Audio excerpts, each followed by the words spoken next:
This program is brought to you by Nepal Finance Limited, नेपालको पहिलो finance, Kamaladi Kathmandu, Lumbini विकास bank limited, निरन्तर सहयात्रा, hero डोइटले नजिक ल्याउँछ, विश्वास लिन्छौँ, विश्वास दिन्छौँ, प्रभु बैंक, हिमाल स्टिल, दम छ एकदम।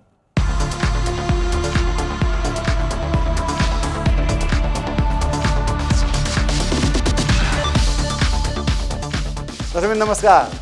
यतिखेर हामी ग्ल्यामर गफको सुटिङको सेटमा छौँ र यो रहेको छ काठमाडौँको नयाँ मानेश्वर स्थित हङ्गर हबमा।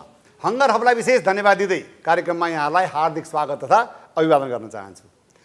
दर्शक निषेधाज्ञा खुकुलो भएको छ र निषेधाज्ञा खुकुलो भयो भन्दैमा यहाँहरू भने चाहिँ खुकुलो नहुनु होला, किनकि हिजो मात्रै एकजना डाक्टर साहबले मलाई के भन्नुभएको थियो भने तपाईँ यदि घरबाट निस्किँदै हुनुहुन्छ भने के सम्झेर निस्किनुहोस् अरे भने तपाईँमा कोरोना नेगेटिभ देखिएको छ र अरू सबैमा कोरोना पोजिटिभ देखिएको छ। यसो भयो भने तपाईँ कसैलाई छुन चाहनुहुन्न र छुनु भएन भने सामाजिक दूरी कायम हुन्छ र कोरोनासँग लड्ने एकमात्र अचुक औषधि भनेको सामाजिक दूरी नै हो रे।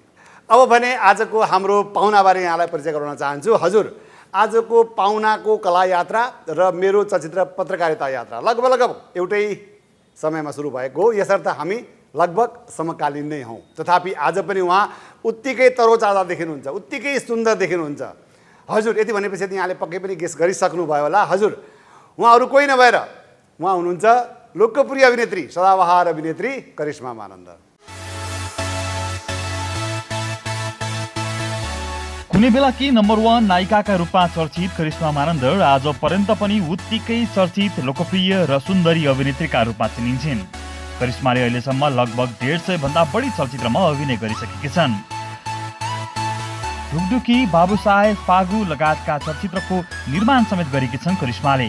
चलचित्र ढुकढुकी प्रदर्शन भइरहँदा हल हल पुगेकी करिश्मालाई एक झल्को हेर्नका लागि जम्मा भएको भिड भयो। जे होस्, चलचित्र कस्तुरीको सुटिङ लन्डनमा भइरहँदा त्यस्ताका लन्डनमै बस्ने होटल व्यवसायी विनोद मानन्दरसँग नजिक हुन पुगिन् र केही समयको अन्तरालमा बिहे पनि गरिन्।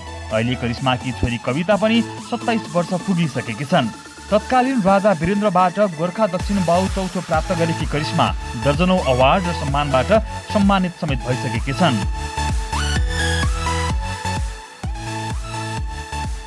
डाक्टर बाबुराम भट्टराईको तत्कालीन नयाँ शक्ति नामक नयाँ पार्टीबाट राजनीतिक कर्मीका रूपमा पनि करिश्माको अर्को चिनारी बन्यो, तर त्यो पार्टी करिश्मालाई त्यति फापेन। पार्टी छाडेपछि करिश्माले आफ्नो रोकिएको पढाइलाई निरन्तरता दिन त एक उदाहरण समेत बन्न पुगिन्। करिश्मा हाल +2 को अध्ययनमा व्यस्त छिन्। कोरोनाको कारण कलेज बन्द रहे पनि अहिले घरबाटै अनलाइन क्लास मार्फत अध्ययनलाई अगाडि बढाइरहेकी छिन्। आज हामी उनै सदाबहार अभिनेत्री करिश्मा मानन्दरसँग केही अन्तरङ्ग गफ गर्दैछौँ। आउनुहोस् उहाँलाई स्वागत गरौँ।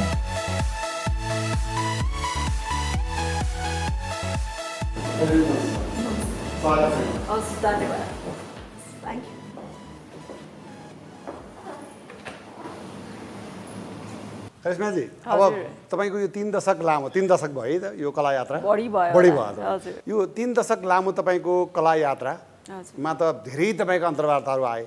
अब मैले नै कतिपटक यहाँको अन्तर्वार्ता लिएको छु। लगभग प्रश्नहरू सबै सकिएका छन् वास्तवमै, होइन? नयाँ प्रश्न खासै छैन। तर जीवन भनेकै नयाँ नयाँ प्रश्नको उत्तर दिँदै दिँदै अगाडि बढ्छ, होइन? त्यस्तै हो। अब यतिका दिन पछाडि यो निषेधाज्ञा, यति लामो निषेधाज्ञा रह्यो, होइन? यसमा घरमै बस्नुभएको मैले जानकारी पाएँ। हजुर। र आज निस्किनु भएको छ यहाँ। हजुर। कस्तो लाग्यो? अनौठो वास्तवमै। आजकल चाहिँ त्यो गाडीको स्टियरिङमा बस्दा पनि डर डर लागे जस्तो, गाडी आफै गुड्या हो कि जस्तो हुन्छ नि, धेरै पछाडि गरे भएर होला। अनि अवश्य पनि हामी सबैलाई त्यो भइरहेको छ, त्यस्तो महसुस विभिन्न कुरामा भनौँ न। यो बिचको पिरियड चाहिँ कसरी बिताउनु भयो तपाईँले? एउटा अर्कै प्रोसेसमा हामी सबैजना एउटा एक किसिमको थेरापी गरे हो कि यो एक किसिमको बेग्लै कुरालाई अनुभव गरिरहेको थियो यो बन्दमा भनौँ न, होइन? त्यसमा हामीले धेरै अब मानव जस्तो स्वभाव भएको प्राणी, होइन? चञ्चल छ नि त। एउटा चिज केही गरिरहेछ भने तुरुन्त अर्को गीतले अथवा कुनै अर्को खानाले अथवा हामीलाई डिस्ट्र्याक्ट गरिरहेको हुन्छ नि त। अनि हामी त्यो गरिरहेको कुरालाई बिर्सेर त्यतातिर लाग्छौँ। त्यस्तो स्वभावको मानिस अचानकै एउटै ठाउँमा बसेर एउटै चिजमा घन्टौँ ध्यान केन्द्रित गरेर बस्न बाध्य भयो। अनि त्यो एउटा नौलो अनुभव सबैको लागि रह्यो भनौँ न। यो के चाहिँ हो रहेछ क्या कोरोना चाहिँ? अब अहिले भर्खर म त्यो रेडियोमा गाडीमा त्यही सुन्दै आइरहेको थिएँ, चारैतिर त कोरोनाकै कुरा छ। अनि त्यहाँ हाम्रो एउटा एसएसएस साहबले चाहिँ इन्टरभ्यू दिनु हुँदै रहेछ। त्यसमा उहाँले के भन्नु भएको थियो भने अब योको विभिन्न लक्षणहरू विभिन्न मान्छेमा देखा पर्छ होइन, अब यसले ज्यानै लिन्छ भन्ने पनि छैन, तर अन्य रोग भएकोलाई आक्रमण बढी गर्ने हो। त्यसैले आफ्नो शारीरिक परिस्थिति अनुरूप चाहिँ मानिसले आफूलाई सञ्चालन गर्नु पर्यो र लागेमा नआत्तिकन त्यसलाई हेल गर्नु पर्यो। अहिले त त्यही नै उपाय हो होइन, औषधि त छैन, त्यही क्वारेन्टिन भन्यो, त्यही आइसोलेसन भन्यो, यही नै छ नि, उपाय त अरू त छैन। तपाईँ यतिका दिनमा भनौँ न आजसम्म पनि कहीँ कतै रुगा खोकी मर्की लाग्यो लागेन यहाँलाई?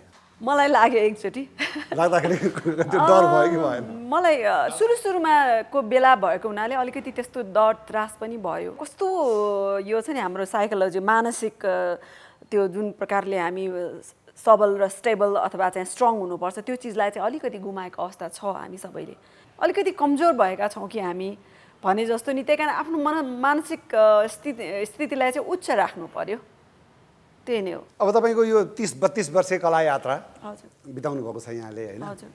अब यो बिचमा तपाईँ एकपटक चाहिँ लगभग नेपाल छोडेर विदेश बसी पनि सक्नुभयो होइन?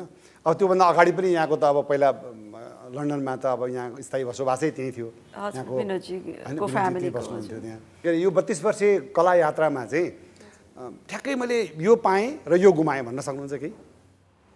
अब यस्तो हुन्छ, पाएको धेरै छ, अब गुमाउने भने यो जीवनको प्रक्रिया हो, गुमाउने पनि हुन्छ। जे छैन आफ्नो निम्ति त्यही गुमाउने हो होइन।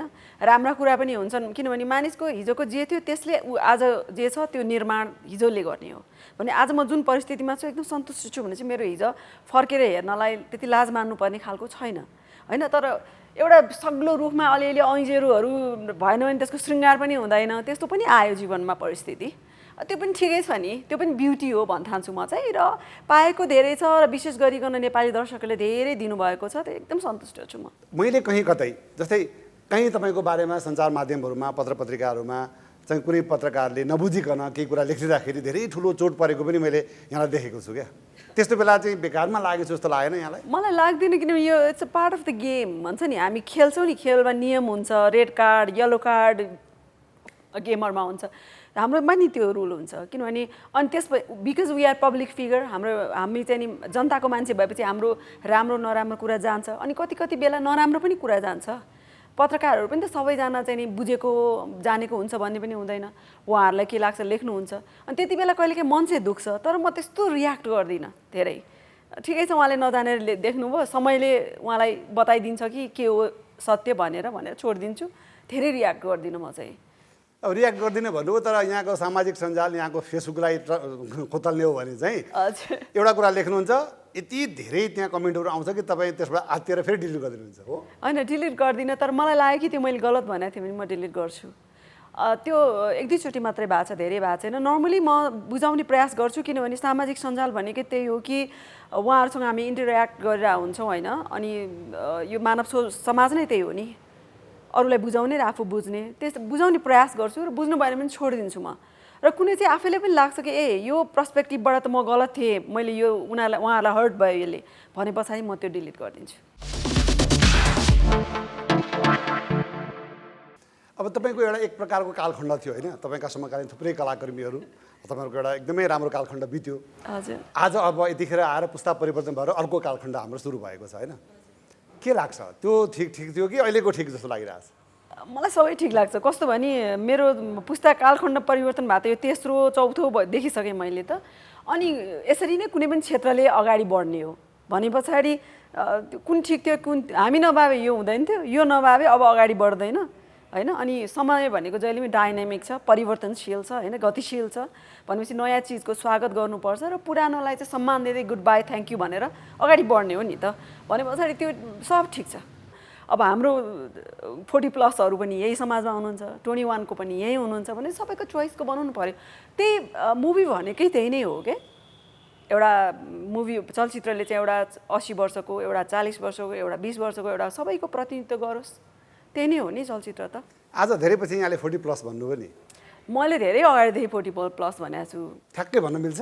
मिल्छ, किन नमिल्नु। म चाहिँ 48 भएँ, मलाई थाहा थिएन। अस्ति म थोरैले चेक गर्न गएको थिएँ इन्डियामा, अनि म त एकदमै 41, म त एकदम अर्ली 40 भनेर बसिरहेको थिएँ। पछि त युआर 48 भन्दा त ओ गड म 48 त्यस्तो पनि हुन्छ र भने जस्तो नि। तर यो जीवन हो र जति स्वीकार्न सक्यो उति राम्रो होइन के भयो त यसमा लज्जा म मात्रै एउटा पहिलो व्यक्ति होइन जो चाहिँ 48 वर्ष भयो त्यही कारण बरु त्यसलाई कसरी राम्रोसँग बनाउने आफ्नो 48 लाई भन्ने कुरा हो कि भने पछाडि म चाहिँ नि अब मिडल पनि नभनौँ अन्त्य 40 को अन्त्यतिरको मान्छे भनौँ न त्यस्तै हो के लाग्छ उमेर ढल्केको जस्तो लागिरहेछ कि होइन म परिपक्व हुँदैछु जस्तो लाग्छ होइन ढल्किने कुरा त ढल्किहाल्छ नि होइन घाम उदाउँछ ढल्किन्छ रुख रोपेपछि उम्रिन्छ भनेपछि उमेर मान्छेको पनि त्यस्तै हो तर त्यसलाई ग्रेजुअली ग्रेसफुली होइन अलि प्राउडली स्वीकार्ने हो के होइन तिमी आयो ठिक छ म तिमीलाई चाहिँ म यस्तो बन्छु भनेर देखाइदिन्छु भनेर 48 लाई देखाउने हो अब त्यसलाई सक्दो त्यो एजलाई कसरी आफूलाई स्वस्थ राख्ने त्योभन्दा कम राख्ने भन्ने कुरा हो होइन विवाह गरे कति वर्ष भयो अब त्यो म गन्दिनँ 91 मा हो कि क्या हो है बिहा गरे त भने पछाडि 30 त काट्यो होला 30 त अलिक काटेको छैन मेरो नन्दको लास्ट इयर 30 को थियो भने पछाडि छोरी कति वर्षको छोरी अब 25 लाग्छ 25 लाग्ने भनेपछि धेरै पछि छोरी जन्माउनु भएको यहाँले होइन त्यो 2-3 वर्ष पछाडि 3 वर्ष पछाडि हजुर भनेपछि उही लगभग 30 को हाराहारीमा 29 28 यस्तै भयो होला अब विवाह त त्यतिखेर विनोदजीसँगै भयो होइन हजुर। कस्तुरीको तागा होला कस्तुरीको सुटिङमा लन्डनमा त्यसको छायाङ्कन भएको थियो र त्यहाँ नै यहाँको मायाप्रति बस्यो हजुर मलाई उहाँ ठिक मान्छे लाग्यो ल अब थुप्रै जस्तै अघि मैले पनि पुस्ता परिवर्तनको कुरा भने नि अब यो कुरा पहिलाका पुस्ताहरूलाई त थाहा छ होला धेरै अन्तर्वार्तामा भनिसक्नु भएको छ होला अहिलेको पुस्ताले पनि थाहा पाउनु पऱ्यो नि त कसरी चाहिँ त्यतिखेर तपाईँको माया बसेको रहेछ त माया भन्दा पनि मैले जीवनमा हरेक कुरा माया प्रेम सद्भाव त एम्पथी सबै कुरा छ है त्यसको बावजुद एउटा जीवन प्र्याक्टिकली पनि व्यावहारिक रूपले पनि सोच्नुपर्छ र विनोदजीलाई सोच्दा मैले त्यो दुवै कुराले सोचेको थिएँ उहाँले अनि त्यो सही साबित भयो किनभने हाम्रो अब एउटा बिहा भए पछाडि त्यो सम्बन्धमा धेरै उतार चढाव आउँछ त्यसको बावजुद आज जुन प्रकारले उहाँले मलाई एउटा इज्जत एउटा चाहिँ नि माया गरेर एउटा केयर गरेर राख्नु भएको छ इज्जत दिनुभएको छ होइन त्यो चाहिँ ग्रेट भन्न ठान्छु म र त्यो गलत थिएन त्यो बेला एकदम तपाईँ यङ होइन उहाँ अलिकति यङ भन्दा नि म 18 वर्षको थिएँ उहाँ चाहिँ मेच्योर हुनुहुन्थ्यो अलिक मेच्योर भन्दा त्यस्तो बुढो त होइन उहाँ 38 वर्षको हुनुहुन्थ्यो त्यही त यहाँ 18 वर्षको हुनुहुन्थ्यो हजुर उमेरको हिसाबमा त अलिक पाकै हो नि त त्यतिखेर उहाँ मलाई त अहिले त झन् कस्तो लाग्छ भने ऊ 60 प्लस हो होइन ऊ बच्चा जस्तो लाग्छ भने अहिले भनेपछि त्यो एजले खासै फरक पारेन होइन त्यही त के कुराले एट्र्याक्ट गर्यो क्या एट्र्याक्ट भन्दा पनि त्यही मैले व्यावहारिक रूपले नि सोध्छु भने नि हुन त मलाई विनोदजीको सम्पत्तिमा के गरेको पनि भन्ने आक्षेप आउँछ त्यस्तो होइन मैले आफ्नो जहिले पनि आफ्नो मेहनतले नै आफ्नो जीवन चलाएँ 3-4 वर्ष अगाडिसम्म नै भनौँ न म आत्मनिर्भर थिएँ भन्न खोजेको तर आकर्षित चाहिँ ऊ भलाद्मी मान्छे हो होइन यो संसार कस्तो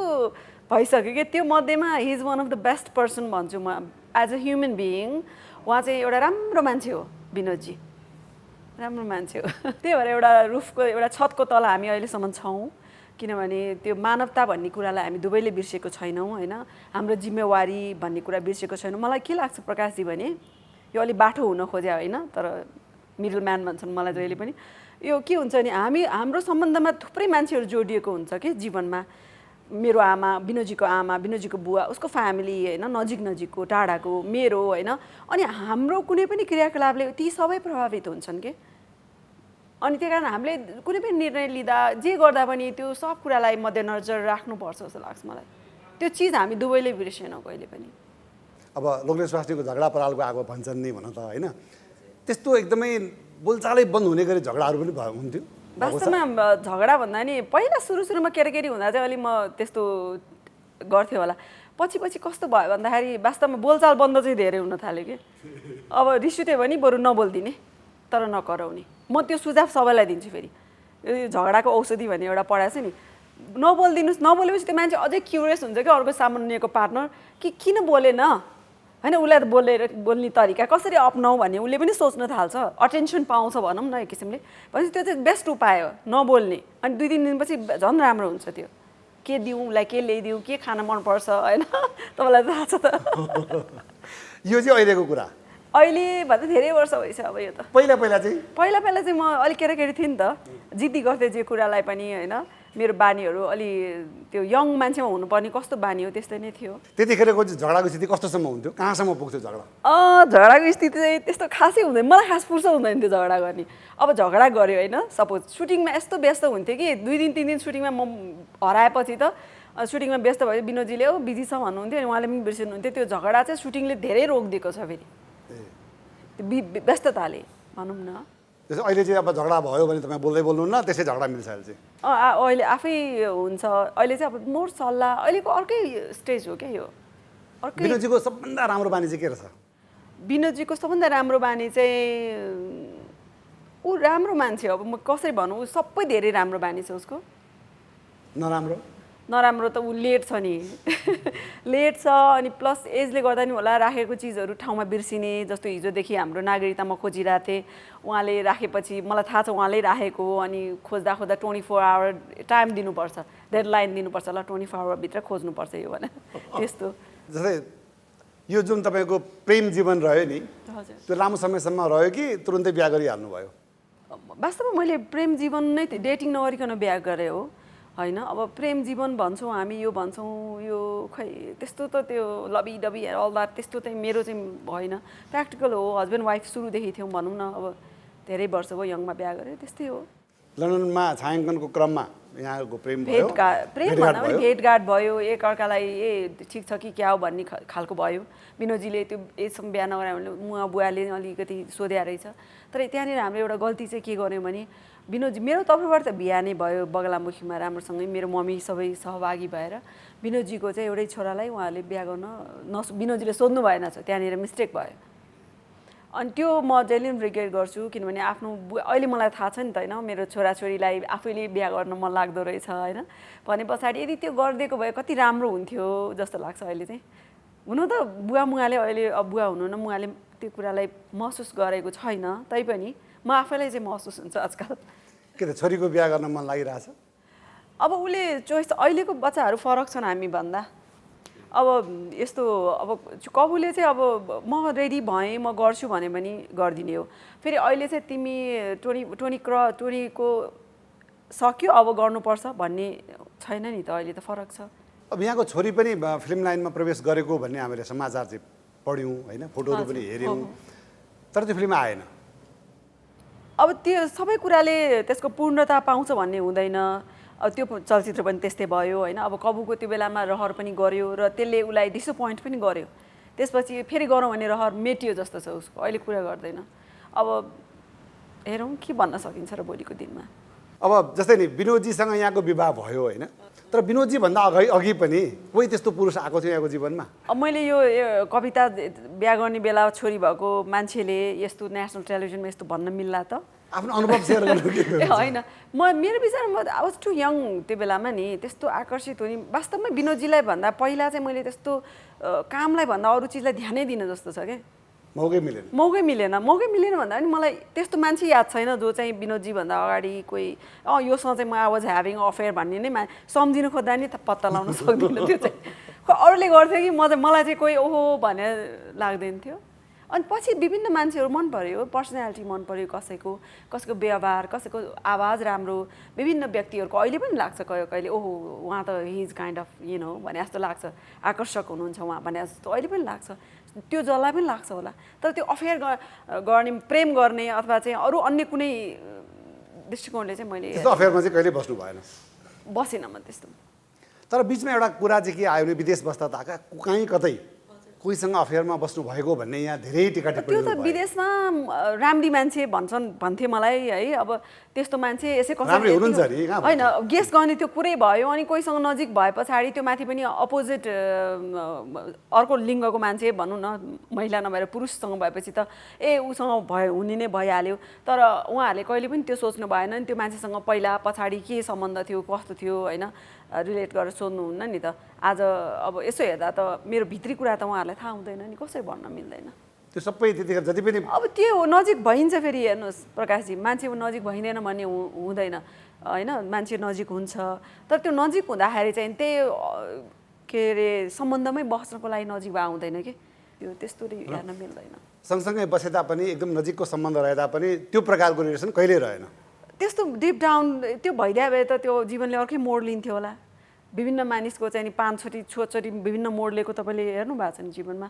एउटासँग जीवन भएन भने अर्कोसँग यदि त्यो हिसाबले हेर्ने भए त हुन्छ, त्यो हुन्छ, त्यो राम्रो पनि कुरा हो। फेरि त्यो नराम्रो होइन, कोहीसँग चल्दैन भने त्यो अर्कोसँग चल्छ कि भन्ने त मेरो त्यस्तो कहिले पनि रहेन। किनभने विनोदजीले त्यहाँ बस्दा पनि जहिले पनि दसैँमा आउनुहुन्थ्यो, जहिले पनि फाइनेन्सियली मलाई अमेरिकामा अब म काम त गर्थेँ होइन, तर त्यस्तो धेरै गर्न सक्दैन थिएँ। मलाई कहिलेकाहीँ पैसाको पछि मैले व्यापार गरेको कारणले पढ्दा पनि विनोदजीले जहिले पनि सहयोग गर्नुभयो। मेरो मम्मी आउनुभयो, बच्चा त्यहीँ बस्थ्यो भने पछाडि त्यो अर्कै एउटा मेरो लाइफस्टाइल थियो। अब त्यो बेलामा यस्तो सामाजिक सञ्जाल भयो, त्यो सबै थाहा हुन्थ्यो होला होइन म कसरी बस्थेँ, तर त्यो बेलामा थिएन यस्तो। त्यसले गर्दा मान्छेले जे सोचेर भन्ने त हो नि। अब त्यति राम्रोसँग त्यहाँ विदेशमा बस्दाखेरि त्यसरी सँगसँगै बस्नु भएको भन्ने जुन कुराहरू आयो होइन, त्यसपछि अहिले चाहिँ उहाँसँग चाहिँ तपाईँको बोलचाल बन्द छ अरे, एकदमै सम्बन्ध बिग्रेको छ अरे भन्ने कुराहरू आउँछ। त्यस्तो होइन। अब हेर्नु समयअनुसार मान्छेले किन मान्छेलाई यो त मेरो जीवनमा चाहिँदैन भनेर सोध्छन् होइन, त्यो आफ्नो कुरा हो। फेरि मलाई त नि मलाई व्यवहार गर, मसँग बोलेर मेरो नाम लिँदै हिँड भन्न त मिल्दैन। फेरि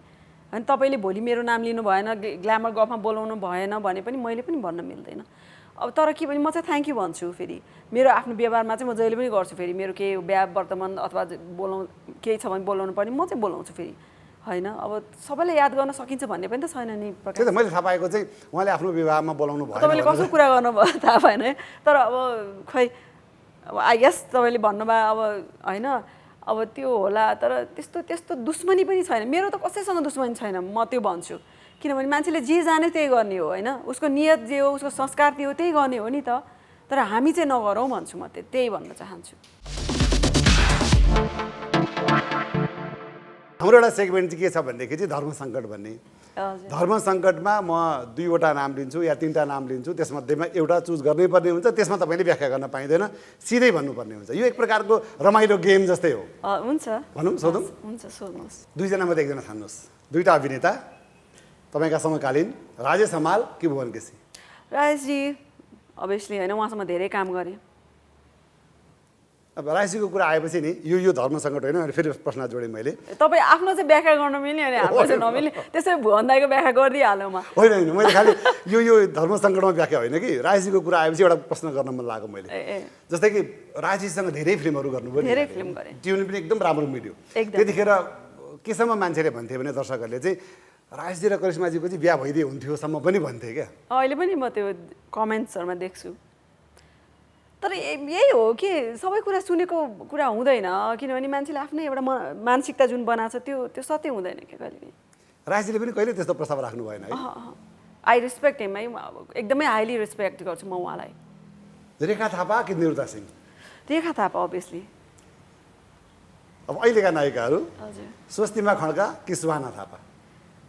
कम्पेयरै भएन यो त। फेरि जे पनि अहिले चलेकोमा यसमा अलिकति स्वार्थी भएर भन्नुपर्दा त सुहाना भन्छु म। अनमोल केसी कि प्रदीप खड्का? अहिले चलेका 2 नायकहरू प्रदीप प्रदीप, अनमोल केसी। अनमोल केसी। अब यो स्वार्थी भएर भन्ने चिज हो। डाक्टर बाबुराम भट्टराई कि प्रधानमन्त्री केपी शर्मा ओली? डाक्टर बाबुराम भट्टराई भन्छु म होइन। सञ्चारकर्मी 2, पत्रकार ऋषि धमला कि रवि लामिछाने? अभियसली ऋषिजी, कम्पेरिजनै छैन त्यसमा त। तपाईँले बनाउनु भएको 2टा चलचित्र, बाबु साहेब कि ढुकढुकी? ढुकढुकी। नायिका शिल्पा पोखरेल कि निर्देशक सम्झना उप्रेती रौनियार? सम्झना उप्रेती रौनियार। अब यो चाहिँ कम्पेयर हुँदैन। हजुर। तथापि मलाई पठाएको प्रश्नमध्ये 2जनाबाट छान्न लाउनुहोस् है भनेर नि। पति विनोद मानन्दर कि छोरी कविता मानन्दर? छोरी कविता मानन्दर। आमा मान्छेलाई त्यस्तो कुरै सुन्न नहुने कुरा यो। यी 3 नेताहरूलाई चाहिँ 1, 2, 3 नम्बरमा विभाजन गर्नुहोस् है त। Number 1, number 2, number 3। Sher Bahadur Deuba, Pushpa Kamal Dahal Prachanda र डाक्टर बाबुराम भट्टराई? के छान्नु पर्ने? होइन, कार्यदक्षताको आधारमा नम्बर 1 र्याङ्किङ गर्ने। र्याङ्किङ गर्ने? प्रचण्डजी, बाबुराम भट्टराईजी अनि नम्बर 1 देउपाजी। प्रचण्डजी। नम्बर 2 बाबुराम भट्टराईजी। नम्बर 3 मा शेरबहादुर देउपाजी। त्यसै गरी चाहिँ 3जना नायकहरूलाई नम्बर 1, नम्बर 2 र नम्बर 3 मा यसै गरी र्याङ्किङ गर्नुहोस् है त। प्रदीप खड्का, हजुर पल शाह र अनमोल केसी। पल्साको चाहिँ मैले चलचित्र हेरेको छैन, मैले कसरी भनौँ होइन। र प्रदीप मलाई अभिनयको हिसाबले ऱ्याङ्किङ गर्नुपर्दा चाहिँ प्रदीपलाई पहिला र अनमोललाई सेकेन्ड। अब पल्सालाई मैले हेरेकै छैन, आई थिङ्क अब उहाँ थर्ड भयो। वर्षा राउत कि वर्षा शिवाकोटी? कोइराला भनेपछि राउत वर्षा राउत हैन, कोइरालासँग बिहा भएकोले कोइराला भन्नु। मैले उसको मात्रै हेरेको छु चलचित्र यहाँ पनि। अब यी तीनटा पार्टी मध्ये एउटा पार्टी मात्रै छान्नु पर्यो भने कुन छान्नुहुन्छ है त? राप्रपा, राष्ट्रिय प्रजातन्त्र पार्टी, नेकपा हजुर र नेपाली काङ्ग्रेस। खास पार्टी म छान्दिनँ, यो चाहिँ म छान्दिनँ, मेरो आफ्नो कुरा यो चाहिँ म छान्दिनँ। पार्टी चाहिँ छान्नै पर्यो भने नछान्नु होला अहिले, यो चाहिँ म अहिले गर्दिनँ। राजतन्त्र र गणतन्त्रमा छान्नु पर्यो भने चाहिँ अब गणतन्त्र भनेको राम्रो चिज हो हेर्नुहोस् है, तर त्यसको उपलब्धि चाहिँ हुनु पर्यो र जनताले महसुस गर्न पाओस्, त्यही भनाइ छ मेरो। यसमा पनि छनौट गर्दिनँ म। हास्य कलाकार दुवै, हजुर माग्ने बुढा केदार घिमिरे कि सीताराम कटेल धुर्मुस? अब खोइ यो पनि अप्ठ्यारै छ जस्तो छ यो त। सबै तिनवटा त मैले त छुट पाइसक्नुभयो त, अनि तिनवटा त अब यो के अभिनयको मात्रै हिसाबले भन्ने हो कि अन्य अरू हिसाबले भन्ने? सबै एज एज अ होल त अब धुर्मुसजीले जुन प्रकारले सेवा गर्नु भएको त्यो हिसाबले, अनि he is a versatile actor also. मलाई हरिवंश दाई पछाडि मनपर्ने मान्छे। हस् करिश्माजी, कार्यक्रममा आइदिनु भयो, धेरै धेरै धन्यवाद यहाँलाई। अब यहाँ कलाकार सङ्घको चाहिँ आजीवन सदस्य जस्तो मान्छे र कलाकार सङ्घले एक प्रकारले हाम्रो सोमा चाहिँ नजानु भनेर कलाकारलाई बन्देज लगाइरहेको परिप्रेक्ष्यमा चाहिँ यहाँ आइदिनु भयो, यहाँलाई धेरै धेरै धन्यवाद। Thank you. अनि त्यो बन्देज अहिले पनि कायम छ? अब मलाई त त्यस्तो चिठी आएको छैन खोलेको, जसरी जुन प्रकारले म यहाँनिर एउटा कुरा भनिहाल्छु, तपाईँको कार्यक्रम लामो होला, कुनै पनि चिजलाई निषेध गर्ने होइन। निषेधले चाहिँ एउटा अर्को बिखको बिरुवा रोप्छ होइन, किनभने यो सञ्चय या त त्यसलाई चाहिँ छँदैछ नि यो पृथ्वीमै भनेर सोच्नु सक्ने शक्ति हुनु पर्यो, या चाहिँ नि त्यसलाई व्यवस्थापन गर्नु पर्यो। त्यही दुईवटा उपाय छ होइन। व्यवस्थापन सबभन्दा उच्चतम उपाय हो जस्तो मलाई लाग्छ। र उहाँहरूलाई मेरो आग्रह पनि यही हो, एउटा सिनियर कलाकार भएको नाताले, कि यस्तो किसिमको चिजहरू नगरौँ, मिलाउँ होइन, त्यही भन्छु। हामी परिवार हौँ। हस् धन्यवाद। यहाँलाई पनि धेरै धेरै धन्यवाद कार्यक्रम हेरिदिनु भएकोमा। र जसरी यहाँले हामीलाई सल्लाह सुझाव दिइरहनु भएको छ, यसै गरी नै सल्लाह सुझाव दिइरहनु होला। आगामी साता अर्को नयाँ पाहुनाका साथमा फेरि पनि उपस्थित हुनेछु। त्योभन्दा अघि कार्यक्रम रजतपटमा त हाम्रो भेटघाट हुने नै छ।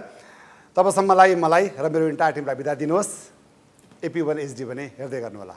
नमस्कार।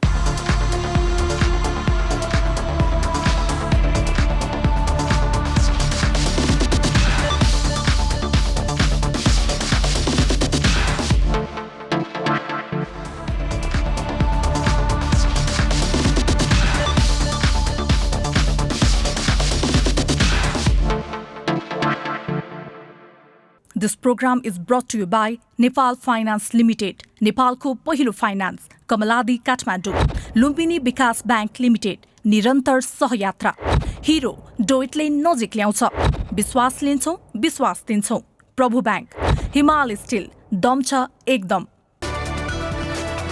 It's an AP1 presentation.